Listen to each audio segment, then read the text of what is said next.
success seen around research. So when we wanted to launch a new magazine, perhaps we could do some research on it, Heather. Oh, great. Okay. So we went through iterations of testing the kind of things that people wanted to read about.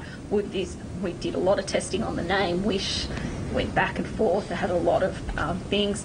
We brought 250 people into the Holt Street offices across a weekend and did what is called central location testing research, bringing all these, what I call AA readers, as in AA socioeconomics, not just AB, but the creme de la creme, because this is who the magazine was mostly targeted at, with very expensive products in it. It was a wish, as the name suggests. It's wish, not necessarily everything. It's aspirational. Not everybody could have all the things, but you could look at it. But we wanted to people who could at least afford to have some of the things in it. Not everyone can afford the cars in it, but you know, maybe they could afford the watch in it or something. So we brought those people in, and it was great as well from an editorial point of view of actually seeing what your readers look like, or your potential readers look like, because they would hide up the back.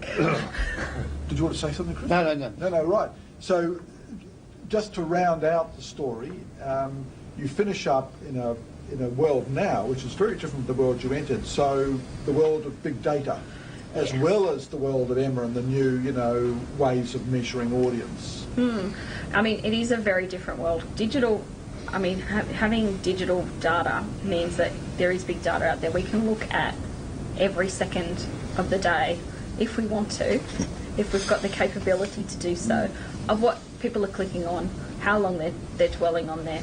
But one of the things that doesn't give you is who they are.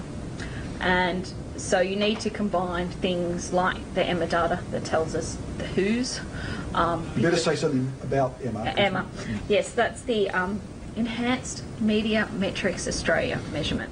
So it's been developed in conjunction with the Newspaper Works, which is the industry body for newspapers, the MPA, so the Magazine Publishers of Australia, the MFA, it's the Media Federation of Australia, and it's a new audience metric for print primarily, but it has other channels in it as well. And by print, I mean print across platform. So it includes tablets, it includes mobile, and it includes web. And the web information actually comes from Nielsen Online Ratings and gets brought in together. Because the days of being able to ask one person everything in a survey are long gone. The best way of measuring digital is not asking people questions. It's actually having a panel and having traffic data and combining those two things together to get audience metrics. That's the better way of measuring this, because you actually can measure it that way. We're still with print, we have to rely on people's memories, but with digital, now with digital big data, you can actually collect what people are doing as they do it. But you need something to identify who those people are, and they're generally identify those people as in demographics and things like that. And the general way of doing that around the world is by a panel. Now, finding one research supplier who can do everything, it's very hard these days, which is why you need research companies to come together to do these things, which we're very fortunate in the Emma process that we do. We have Nielsen working with Ipsos Media CT, who actually do the readership survey. Lovely, thanks. I said at the beginning that we'd break it into two parts, one about the market research and the other about the opinion polling, which is of course an important part of the Australian story. But I thought at this stage, if there are questions about the market research that people might want to ask anyone on the panel, this might be a time to have a break and to ask some questions. Richard? Yeah, I've got a question. Oh, Julie, yes, sorry. I was pestering Terry yesterday about the male-female skew, both in circulation and in the kind of value profiles that News Manager was constructing. And, I didn't have access to much beyond what's, on the record.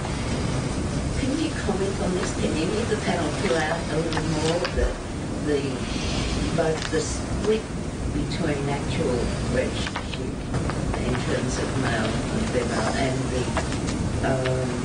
and the kind of values profile you were pitching to advertisers? I would say in terms of the Australian still skews most days, like Monday to Friday, still skews heavily to male. Yeah. But having actual sectional data for the first time in Emma means that we actually find out that not all parts of the paper skew as heavily to males. The magazines were always, in part were created, and one of the reasons why Catherine McWilliam actually exists was to try and get our journalists to think beyond just men reading the paper. I have to say that I was part of that, and I was like going, oh, I'd forgotten Catherine McWilliam. How could I have forgotten standing up at an editorial conference and them all laughing at me? But yet I did. That's okay. Put these things into the back of your mind. So which sections skew which way? Something like higher ed, for example, is a more balanced section, as an example. Sport, of course, skews heavily to men. Business does traditionally skew more to men. The news part itself maybe is more balanced. It's those kind of things. On the weekend, you see it quite different. Politics and political commentary. Politics and political commentary, about the same. Maybe a bit more of a male skew.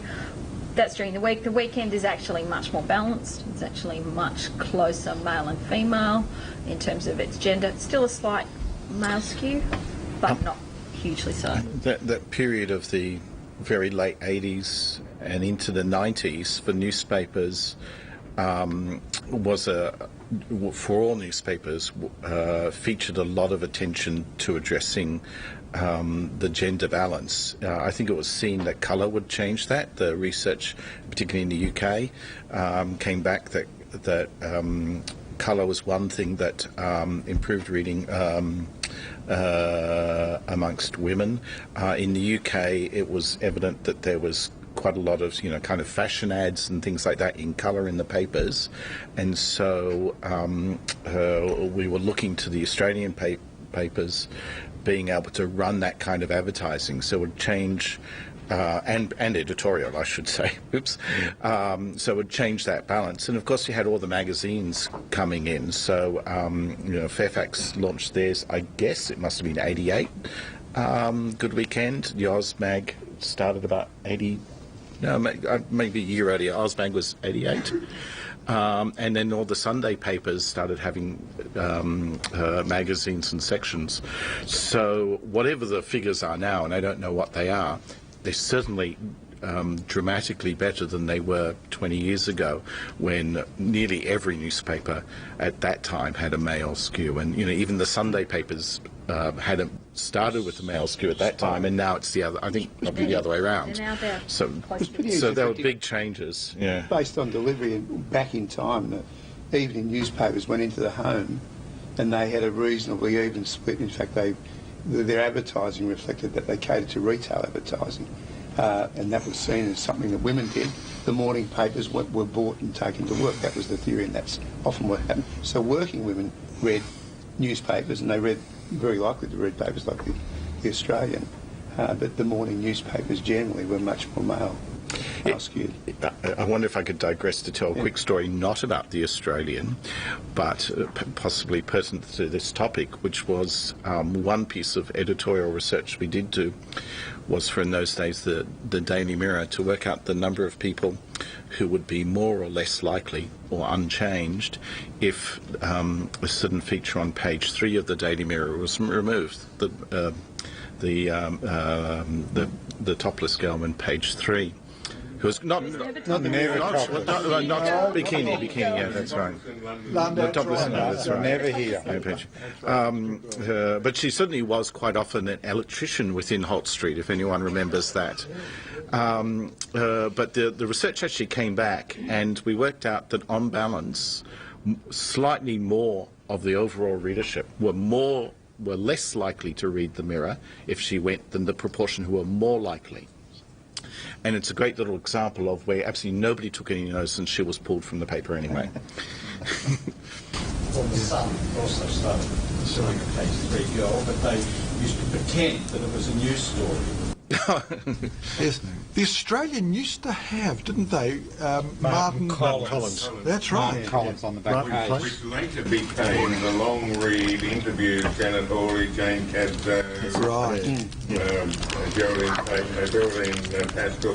They do the in-depth personality pieces, which, for all intents and purposes, were the light, pleasant humanity on the page in the same way as the page 3 girl. Yes, yes. That's something not That's right. returned. That's what I thought. And those photographs were always regarded as art. Yes, they were. Definitely Australian. Definitely Australian. Richard, did you have... Sorry. I was just going to say, I was there when that Martin Collins name came up.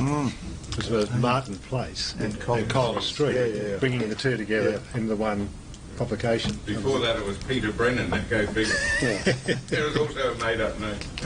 Bridget, you had a question. Look, just briefly, because it was pretty well asked by Julia Rigg. I just wonder, what is the balance between the states? Heather, you mentioned that the Australian is strong in Queensland. I'm wondering where the sort of strongest and the weakest markets are generally perceived to be for the Australian. And also, is it possible to give an indication of what ethnic communities the Australian might appeal to most strongly? Is there any research on that? Well, actually, it's interesting that you should ask that question, because, especially about the ethnicity sort of question.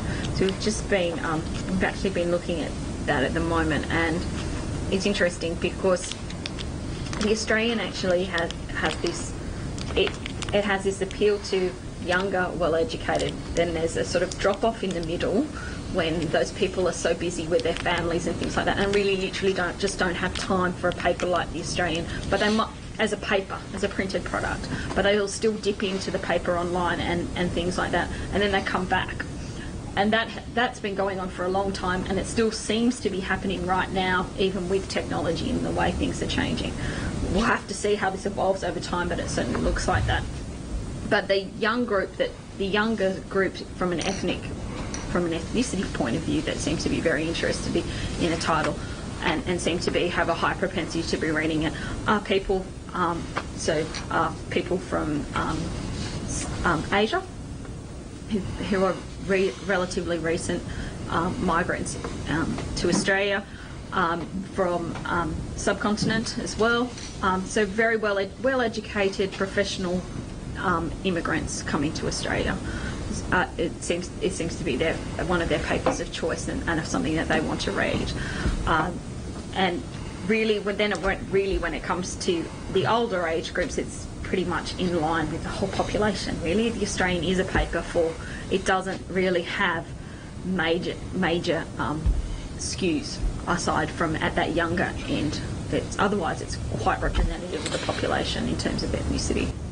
This may have changed with so much more national television and pay TV, but certainly in my time there was a significant number of readers in New South Wales who were expat, for want of a better word, Victorians of the Australian, because the Australian provided AFL, and the Australian also in my time covered a foreign sport, which was very controversial as to why it would cover a foreign sport, which in those days was called soccer, and it was pretty much the only paper to do that. And it had quite a lot of people of English origin could follow the Premier League in the Australian in a way that was otherwise hard to do.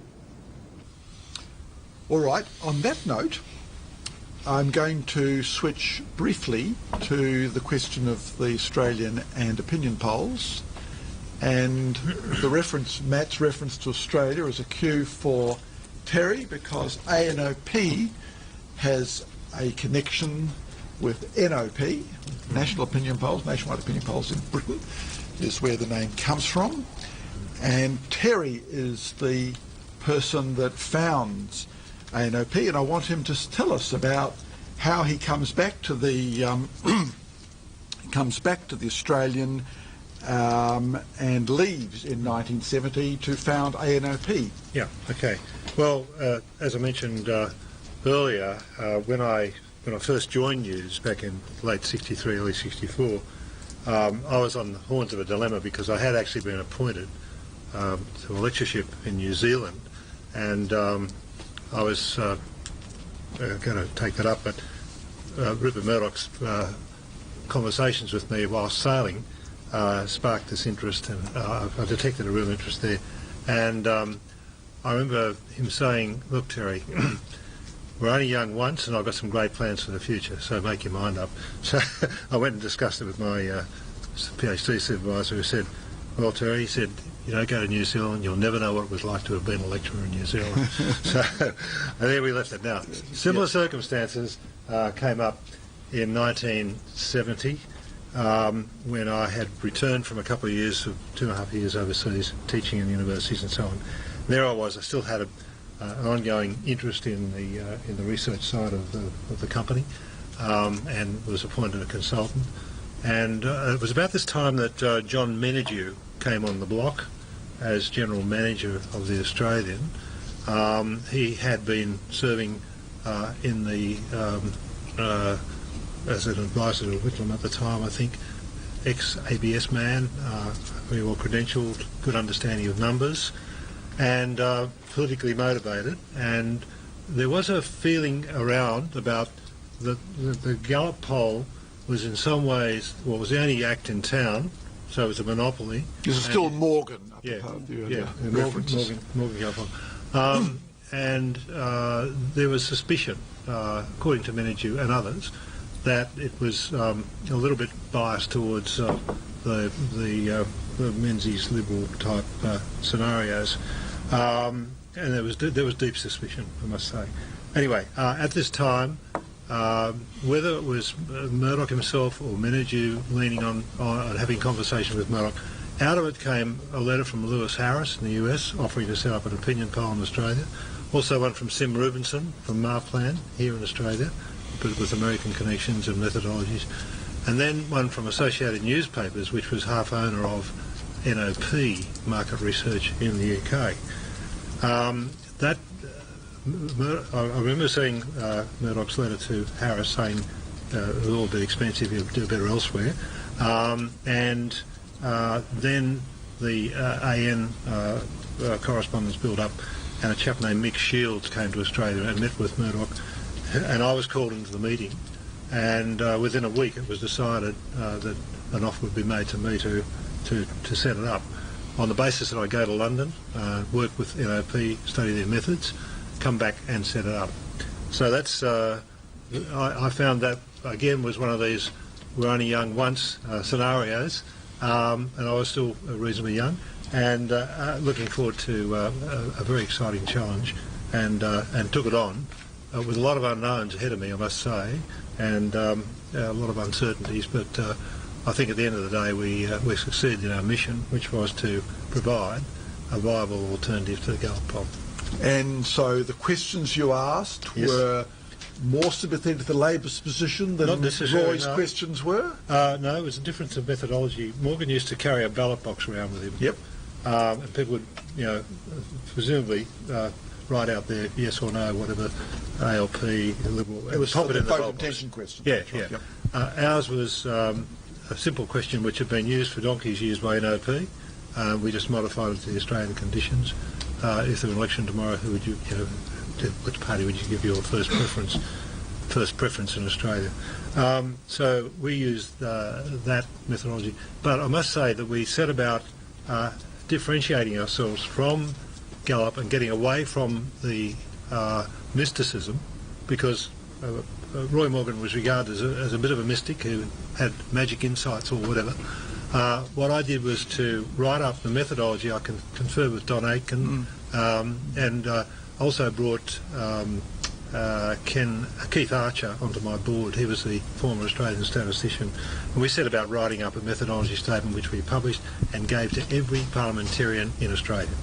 So no question about how it was done, and it was very cleverly designed as an exercise in sampling which would stand up to any rigour, any test. In the meantime, all you ever got from Morgan was a one-page Ranio sheet with a few notes about how representative it was, how that the Gallup method was the most representative method in the world, full stop. No more explanation of how the sample sizes varied or how there was the stratification. But what about the questions you're asking, leaving aside the very contention one? Yep. Yes, this is interesting. Well, Menagew actually prevailed in that area by being a bit of a go-between with the editors, and they would submit preferred questions, the sorts of topics they wanted us to look at. So I call these question areas. We'd have a roundup of question areas, and we did start out doing these polls quarterly, and they were all face-to-face interviews. Very, very expensive survey research, let me tell you. These questions would be fashioned with some consultation with NOP, and at the end of the exercise we published the ANOP newsletter and had a subscriber list of a couple of hundred around Australia who were interested in it, and there were full write-ups of everything, methods, the questions, the results, our interpretations as well. But importantly, that came out sometime after the publication of the results, and I think our chief protagonist was Alan Ramsey. Alan used to come over to our headquarters in North Sydney and work all day with us as we spilled out the results from the... we used to get the results computed out at Rosebery at the IBM Centre. It was the days of punch cards, and we'd all go to it and generate the stories.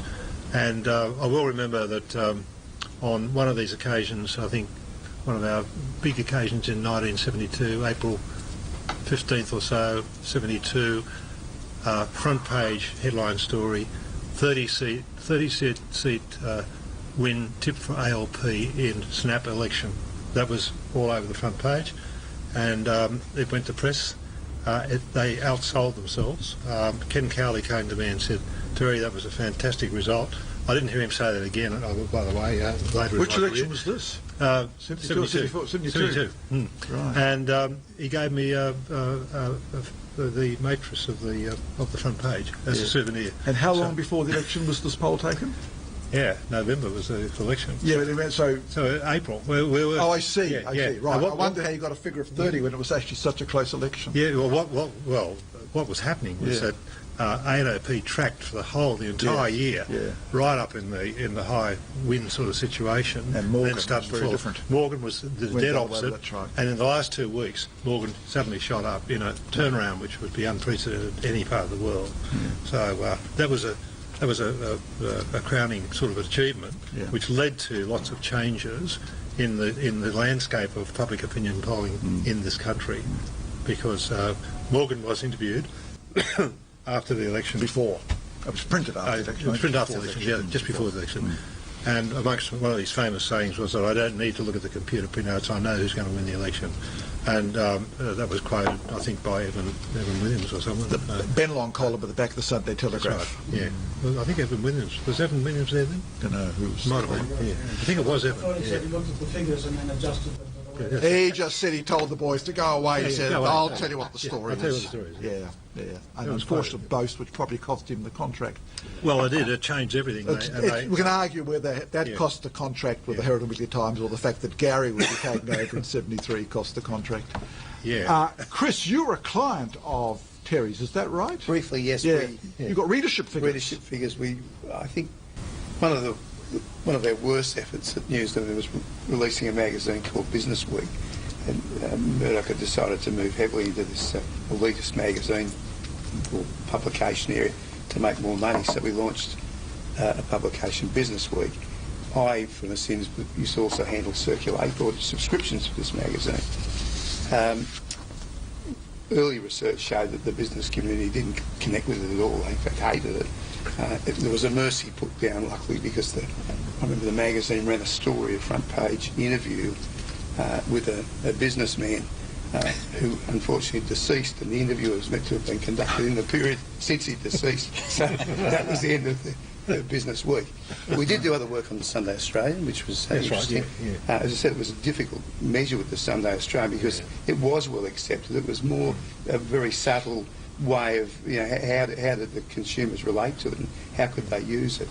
And there was just an inexorable drive by from a member of a UK editor to have this grand broadsheet, and he was fairly uncompromising about changing the paper. And it didn't work in that way. I also worked for Gary Morgan too.